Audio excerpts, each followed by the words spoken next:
উপত্যকায় মানবিক সংকট চরমে। যতই দিন যাচ্ছে পরিস্থিতি আরো ভয়াবহ হচ্ছে।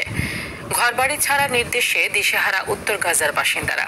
অনেকেই আর্থিক সংকটের কারণে যেতে পারছেন না, আবার কেউ কেউ ইতিমধ্যেই হামলার শিকার হতে পারে বলে আশঙ্কা করছে।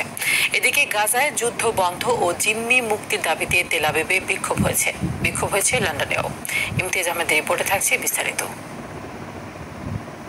পথেই ইসরায়েলের হামলার শিকার হতে হয় কিনা এমন গভীর শঙ্কা থেকেই জীবন বাঁচাতে ঘর ছাড়ছেন উত্তর গাজার বাসিন্দারা।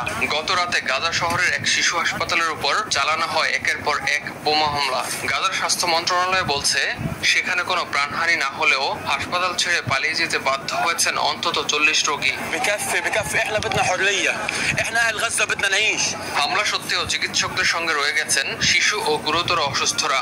ইনকিউবেটর ও ডায়ালাইসিসে থাকা শিশু ও রোগীদের উপর করা বোমা হামলাকে ভয়াবহ বলে উল্লেখ করেছেন যুক্তরাজ্যের মধ্যপ্রাচ্য ও উত্তর আফ্রিকা বিষয়ক মন্ত্রী হ্যামিশ ফ্যালকনার। জাতিসংঘের স্বাধীন তদন্ত কমিশনের প্রতিবেদন প্রকাশের একদিন পরই গাজায় ইসরায়েলের চালানো গণহত্যার বিষয়ে বিবৃতি দিয়েছেন যুক্তরাষ্ট্রের সিনেটর বার্নি স্যান্ডার্স। বলছেন, ফিলিস্তিনিদের হত্যাযজ্ঞে যুক্তরাষ্ট্রের মদদ বন্ধ হওয়া উচিত।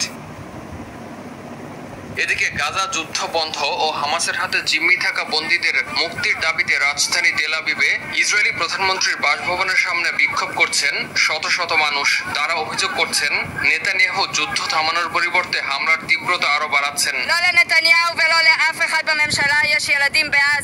অন্যদিকে যুক্তরাষ্ট্রের প্রেসিডেন্ট ডোনাল্ড ট্রাম্পের যুক্তরাজ্য সফর চলাকালে লন্ডনে অনুষ্ঠিত হচ্ছে বিশাল বিক্ষোভ সমাবেশ।